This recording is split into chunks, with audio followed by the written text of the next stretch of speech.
When you think of mid-sized, vintage-inspired divers, what comes to mind? You probably picture something like the Tudor Black Bay 58, which in just a few years' time has become an icon of the watch industry and really the bar when it comes to these vintage-inspired divers. Somehow that 39mm case, that rock-solid construction, the snowflake hands, all of it just comes together for it to be a really great vintage-inspired icon in the watch industry today. However, the Tudor Black Bay is not alone in this vintage-inspired dive watch space.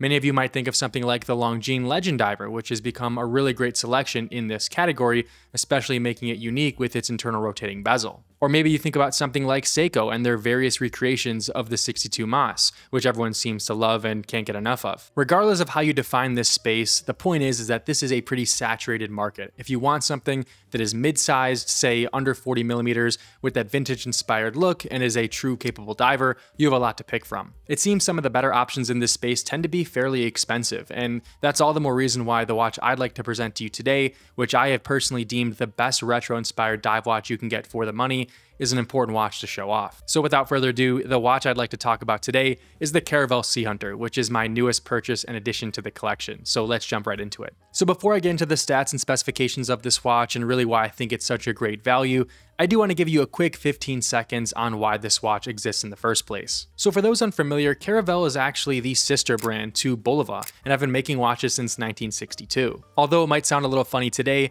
they were actually seen as the more affordable option to Bulova, even though, again, today, these brands are pretty comparable in terms of price. And in 1969, Caravelle came out with their most iconic watch, nicknamed the Devil Diver, for its 666 feet of water resistance. This watch had become a bit of a gem on the vintage secondhand market for a number of years, and to take advantage of that, Caravelle/Bulova reissued this watch in 2025. Although it was upscaled from the original 35mm case up to a more contemporary 39mm, this watch still shares a lot of the same DNA and really the overall look of that original Devil Diver. And when this watch came out in 2025, I was honestly very intrigued.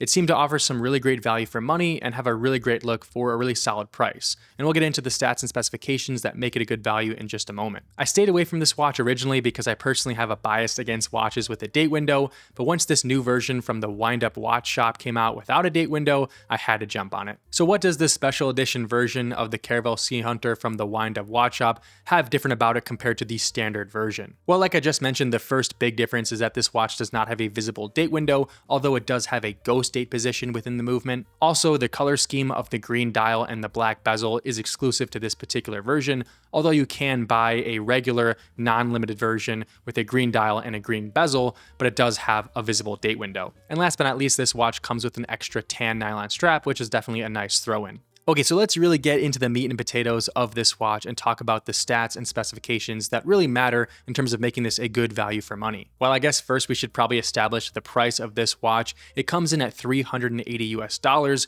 which I think you'll come to find is a pretty reasonable price for this watch. In terms of the dimensions, as I mentioned before, this watch has a 39mm case, which puts it right in line with the Longines Legend Diver and the Tudor Black Bay. Now, I'm not suggesting this watch is the same exact quality as those pieces, but I think that particular size is a really good one for a vintage-inspired diver. It's also 45.5mm from lug tip to lug tip, 20mm between the lugs, and 14mm thick. So overall, a pretty nice versatile size for pretty much any wrist out there. I have a 6.5-inch wrist and I think it looks really nice. My only gripe is that it's a pretty thick movement, or a thick watch in general, at 14mm, but I can see past it. Continuing on with the looks of this watch, of course it has a beautiful flat green dial, which does seem to change a little bit depending on the lighting, but I think that has more so to do with the crystal of this watch, which is a mineral crystal, than the actual texture of the dial itself. And of course, this dial has 666 feet plastered at the 6 o'clock, which is a nice nod to the original watch. It also has a very basic, albeit solid, black aluminum dive bezel. Moving on to some of the other specifications about this watch, it is a true dive watch, which is definitely a really nice feature. It has a full 200 meters of water resistance, as the dial implies. It of course also has a screw down crown to go with that as well. The fact that this watch is a proper diver is one of my favorite things about it. I feel like if you were to go out and buy a vintage version of this watch or any other vintage dive watch, you would have to have some legitimate concerns about the overall water resistance of that piece. So to be able to buy a watch like this with its vintage charm and all, and not have any concerns about the water resistance, is pretty nice. In terms of the movement, this watch has a Miyota 8215 movement, which is nothing really special, but at the very least it should be easy to service. It also has 42 hours of power reserve, and like I said, overall is a pretty solid movement to have in here. But I will say my biggest problem with it is that it does have a go state position. I guess in some ways it's not the biggest deal in the world, but really anytime you spend over a couple $100s on a watch, I think that's something you really don't want to see. Now, I did mention earlier that this watch is a limited edition.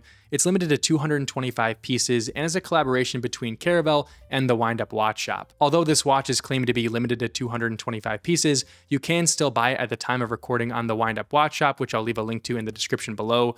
But if you can't get your hands on this one, they do have, of course, the standard version with the date window, which is not limited. The last thing I want to very briefly mention about this watch is the bracelet, because I think it's a pretty high quality one for the money. Of course, for the $350 you spend, you're not going to get everything you want. It is sized with push pins, and it does have a standard fold-over clasp. However, overall, it's a very solid bracelet in terms of its overall feel. It does have a dive extension as well, and my favorite part is that it has quick-release spring bars. It's pretty amazing to me that watches from brands like Rolex and Omega to this day still don't have quick-release spring bars, but a watch like this has it. So definitely a great addition, and honestly, those big brands, those expensive watches, need to step their game up in my opinion. So as I mentioned at the start of this video, the watch industry is full of great pieces in this retro-inspired dive watch space. Truly, it is a very saturated market, and there's a lot of great options to choose from. However, I think this Caravelle is a good reminder that if you want this sort of vintage-inspired look in a dive watch, you don't have to spend thousands of dollars. In fact, you just have to spend a couple hundred to get a pretty solid watch. Although $380 is nothing to sniff at,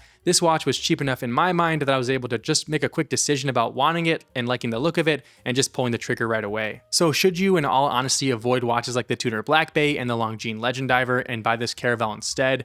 Well, that really just depends on your budget. If you really want the look of a vintage-inspired dive watch, like I said, this is a great option. But of course, it isn't a luxury option, and watches like the Tudor Black Bay are going to feel way more premium in their overall feel. The deeper I get into the hobby of watch collecting, the loftier my goals are in terms of the watches I want to buy, and I feel like I don't really have a great eye on the more affordable pieces sometimes. And again, this is just a great reminder that there are some really cool, great-looking watches that can fit your personal needs or wants as a watch collector without breaking the bank. I've had both the Tudor Black Bay and Longines Legend Diver on my personal watch wish list for quite some time now, and this particular Caravelle has honestly made me scratch that itch a little bit, and I don't think I'll be looking at buying those watches for quite some time. I encourage you to let me know in the comment section down below what you think about this particular Caravelle Sea Hunter, and also let me know in the comments what your favorite vintage or retro inspired watch is, diver or otherwise. Thank you so much for watching this video, and if you enjoyed it, I would really appreciate it if you can give this video a like and subscribe to the channel, and I'll see you guys next time. Thanks.